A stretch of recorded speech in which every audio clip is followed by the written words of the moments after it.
En við ætlum að byrja á að fara yfir viðburðaríku viku í fréttum með þeim Sigmundi Erni Rúnarsinni, Sigríði Andersen og Arnþrúði Karlsdóttur og þau eru sest hjá Helga. Velkomin.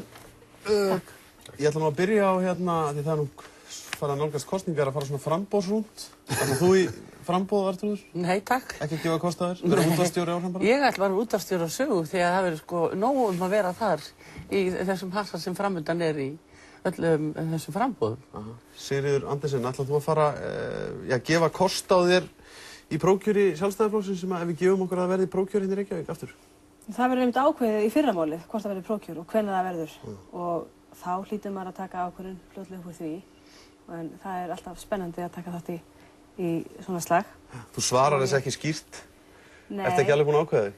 Það er ekki í tísku hjá stjórnmálamönnum að gefa ekkert út það fyrir en að hólminn er komið. Já, hefur verið lengi líka. Já. Sigmundur Ernir, þú hins vegar ætlar að bjóða þig fram. Já. Nýhættur og Nýrekin, já. Og ætlar í framboð í norðausturkjördæmi fyrir Samfylkinguna. Hvað ert að vilja upp á dekk? Þetta er náttúrulega mitt heimahérað. Þarna... Er það ekki Grafarvogur sem er þitt heimahérað? Já, mitt heimahérað í huganum og hjartanum er norðaustrið. Ég er fæddur og uppalinn á Akureyri og hef verið þar með annan fótinn mörg undanfarin ár við að vinna í byggðamálum og menningarmálum og ég hugsaði mig þegar ég tók af skarið í þessari pólitík að hvar ég ætti að bjóða mig fram vegna þess að það kom tvennt í greina, Reykjavík norður þá vantilega og síðan norðaustur. Og ég fann að mín pólitíska ástríða fyrir norðan.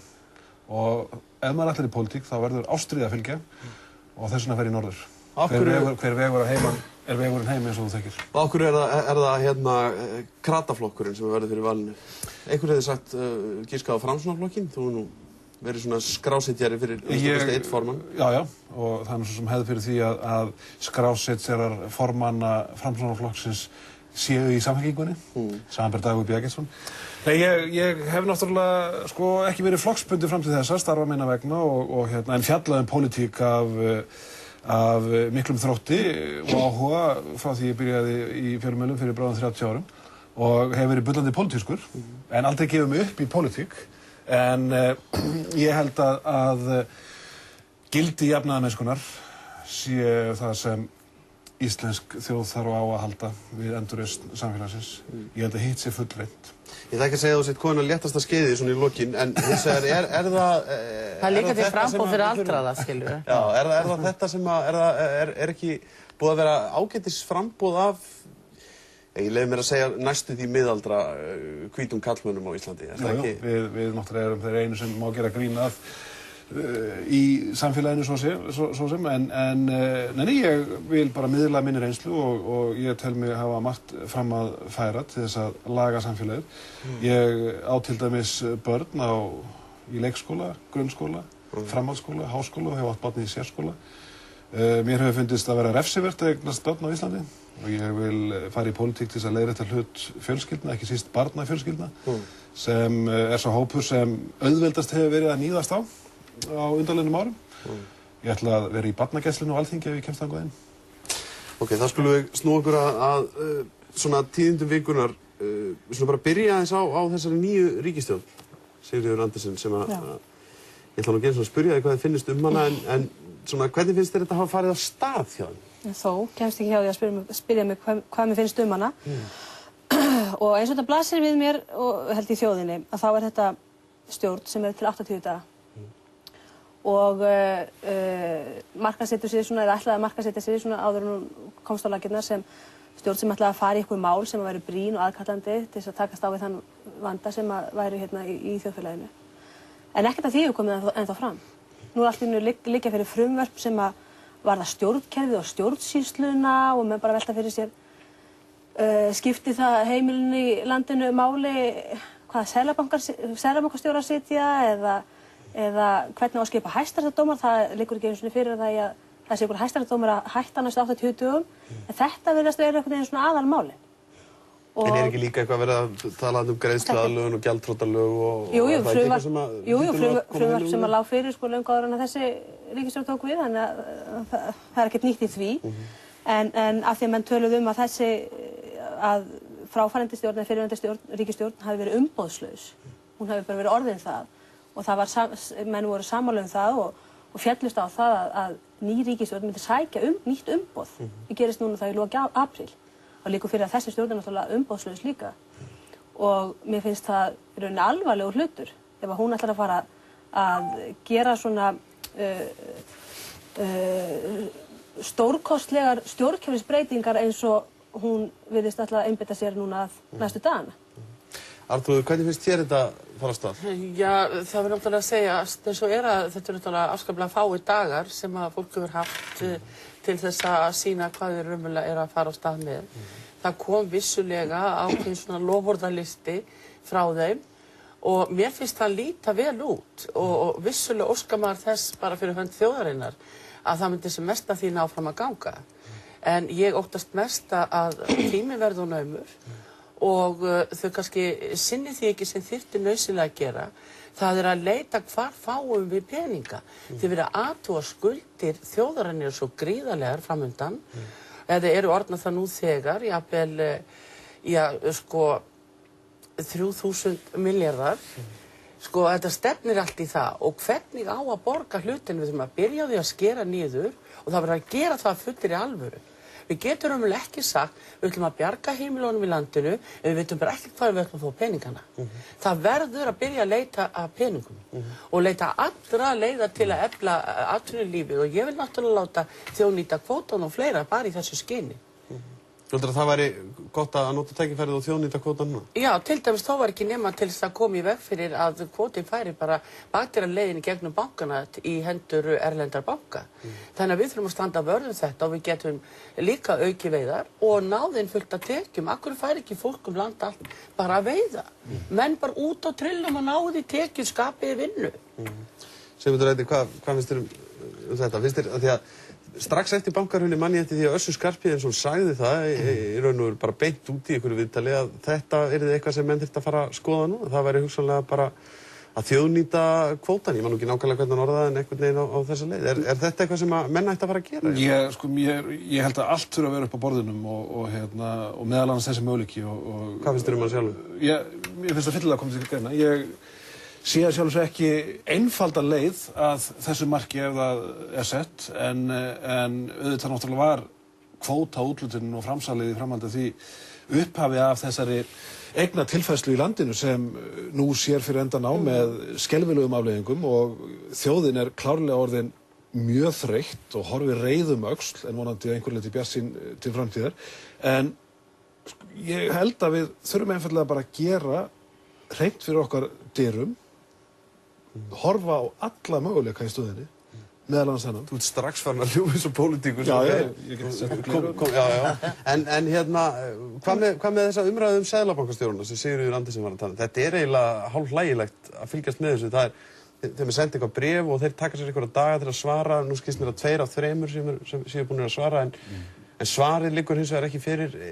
Er ekki óþarfa tími að Já, maður bara skjóti inn í, því þau skaut algjörlega fram hjá kannski aðalatrinu sem þú varst að spyrja um, þessi ríkisstjórn 80 daga ríkisstjórn með ekkert umboð og hún meira sem með það lítið umboð að 2 ráðherrar hennar hafa aldrei verið kjörnir og sækja umboð sitt ekki, ég veit ekki hvaðan. Til meirihluta þingsins ekki var?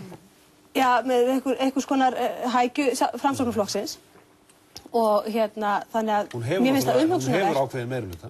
það umhugsunarvert að þessi ríkisstjórn ætli sér þessa hluti svona mikla stjórnkerfisbreytingar og stjórnsýslubreytingar 80 dögum, umboðslaus sem hún þvert gegn þeim ummælum til dæmis Samfylkingarmanna og Vinstri grænna að ríkisstjórnin þurfi að sækja nýtt umboð og til þess er búið að boða til kosninga. En þú voru að athuga það að hin ríkisstjórnin, fráfarandi ríkisstjórn, hún var í raun og veru umboðslaus orðin. Hún gat ekki starfa saman. Það var bara komið stjórnarkrepp. Allt í lagi. Og hvað átt að gera? Var það ekki haft eftir Ólöfu Nordal þingmanni að þetta væri aðgerðarlaus ríkisstjórn? Það breytir því ekki. Menn voru sammála um það að boða til kosninga. Það hefur verið boðað til kosninga. Og ég bara velta því þannig að menn hafi það í huga. Þessi 80 daga stjórn, hún ætlar sér töluvert meira en sanngjarnt og eðlilegt að umboðslaus stjórn í 80 daga farið með. En það var ekki sýnilegt að hinn stjórnin var að gera nokkuð skapaðan hlut. Menn gott ekki einu sinni sammælst það pólitískt að láta rannsaka það sem gerðist hérna. Er það ekki óeðlilegt að menn geti bara vaðið í alla pappírstætara landsins, þeir eru sennilega uppseldir á Íslandi, komið í fyrir Kattanef, hvað var ekki nýr saksóknari í málinu að segja hérna í kvöldfréttum Ríkisútvarpsins? Hann talar jafnvel það að menn séu búin að skjóta gögnum undan. Af hverju var ekki pólitískur vilji hjá hinni ríkisstjórninni að hefjast handa samdægus og þegar bankarnir hrundu? Þetta mátti vera mönnum ljóst fyrir löngu. Var ekki Seðlabankastjóri búinn að lýsa því yfir að hann hefði bæði í apríl og í júlímánuði talað mjög alvarlega til ríkisstjórnarinnar, sagt að bankarnir myndi ekki lifa þetta af. Af hverju brást enginn við? Hver ábyrgur fyrir þessu? Ég held að sé ekki nástæða til að... Þetta fólk situr allt áfram. Þetta fólk situr allt áfram, samfylkingaráðurinn situr áfram. Ég held að þjóðin sé orðin þreytt á svona tali og kjaftavaðli eins og í þessum þætti hér og nú. Þetta er engin kjaftavaðli. Að fólk sé að jagast hlutina. Ég held að sé bara tímabært núna að snúa bökum saman, hvar í flokki sem henn eru, leggja aðeins þessa kjaftapólitík til hliðar, ganga í verkin og reyna við árangurspólitík í staðinn fyrir einhverja umræðapólitík eða aðgerðapólitík eða eitthvað álíka. Ég held að þjóðin sé orðin þreytt á gömlu pólitískum meðölum þar sem allir eru að reyna að sýnast stærri en aðrir, pissa lengri en aðrir. Ég held við má snúa bökum saman og vinna okkur út úr þessu eins og menn. Þetta náttúrulega klísja sem nú skal ég taka klísja. Þetta er klísja sem menn segja ymmit eru að byrja í frambúði. Þá ætlaði svo sannarlega að snúa bökum saman. Þetta á alltaf vera svo gott. Viltu frekar hitt? Sko, við fagnar efna að fá nýjan frasi. Árangurstjórnmál. Sko, málið er bara það. En viltu hitt? Já, sko, málið er við verðum sem þjóð. Það er komin djúp gjá á milli þjóðar og stjórnvalda. Það er klárt mál. Og það þarf að fara ofan í það hvað raunverulega gerðist. Af hverju eru þessi menn með svona há laun? Getið þið sagt mér það? Ég skal segja ykkur að það er vegna þess að þeir eru að axla ábyrgð. Þeir bera svo mikla ábyrgð, þeir verða að vera á ofurlaunum sem er búið að hafa mjög slæm áhrif út í allt samfélagið. Því allt ætlar þetta að vera á þotum og jeppum. Og guð má vita hvað. En hver er svo raunin þegar á hólminni komið? Hvar er ábyrgðin sem er að axla? Sjáu því í Seðlabankanum. Þeir meira segja að þau eru ekki að svara forsætisráðherra landsins. Og ég segi það, ef við ekki búin að svara núna fyrir 12 mínútur kvöld, þá á bara að láta skipta lykla þarna. Bara klukkan 1 í nótt. Það er mjög skrítið að horfa upp á þetta vegna þess að það virðast vera tvær þjóðir sem lifa í þessu landi. Og geta þær snúið bókum saman? Almenningur, nei, ég var að tala um að við ætlum að gefa stjórninni möguleika á að vinna í stedet fyrir að jagast endalaust. Það er vissulega tvær þjóðir í þessu landi og við sjáum það bara einfaldlega núna að almenningur, honum er sagt upp í hrönnum og það kýpur sig enginn upp við það. Fólk er hér unnvörpum atvinnulaust á almennu vinnumarkaði en það er eins og, það gildi einhver önnur lögmál embættismenn. Það bara megi ekki segja þeim upp. Þeir séu ráðnir ævilangt í skjóli einhvers vald sem virðist koma af himnum ofan og þjóðin náttúrulega þreytt á þessu.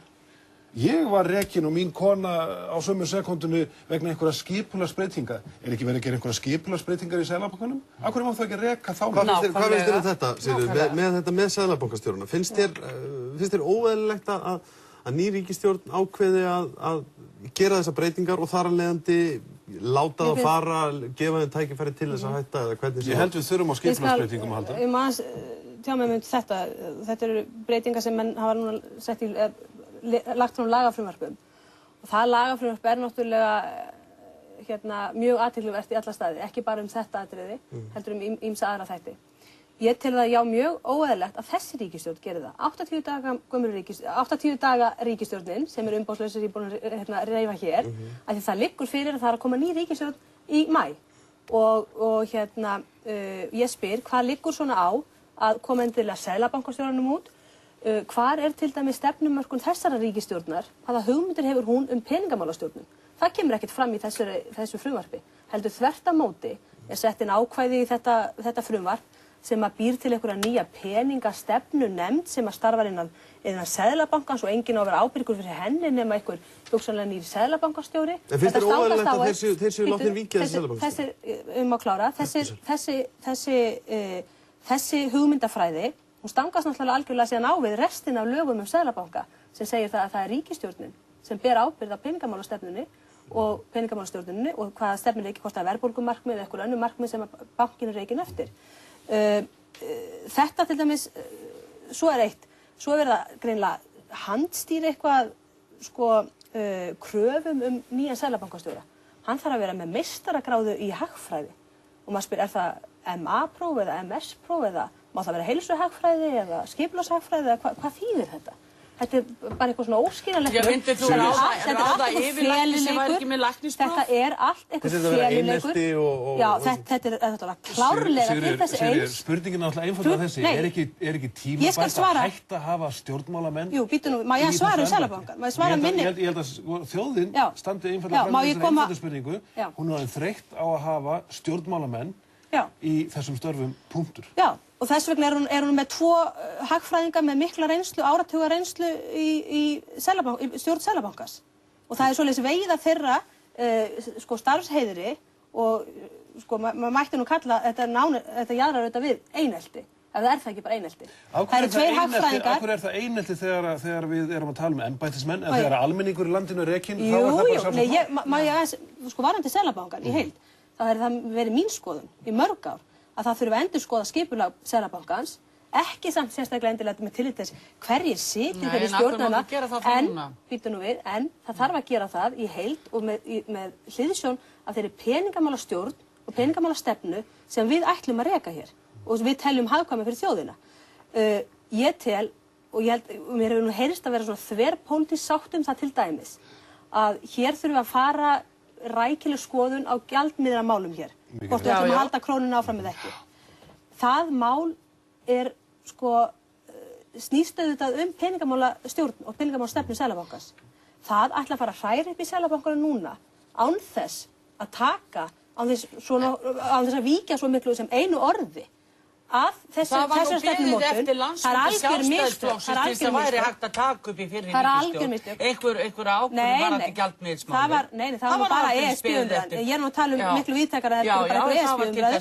Heldur þarf það að vera og það mun þurfa að fara fram á næstunni. Það liggur alveg fyrir umræðu það stöðu krónunar. Þess vegna er algjört glapræði finnst mér að vera og þess utan vera hræra í Seðlabankanum sem á að vera sjálfstæður.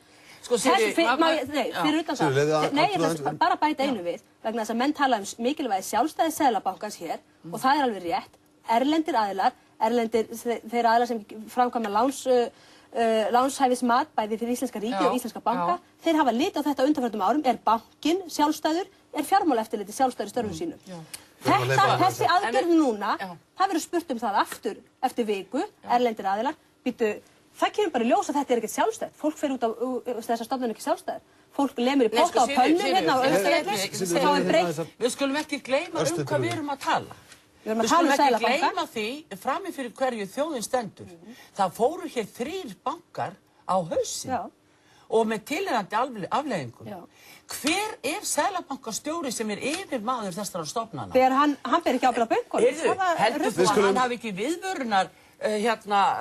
viðvörunar skyldu á sér? Hann varaði við. Já, en akkur ekki ekki marka á honum? Ég spurði bankastjóra. Þetta er endalaus umræða. Við þurfum að klára þetta núna. Það blasir við náttúrulega við erum með annars vegar stjórnarandstöðu og stjórn hjá Seðlabankanum og ríkisstjórninni og það er ástand sem er óþolandi.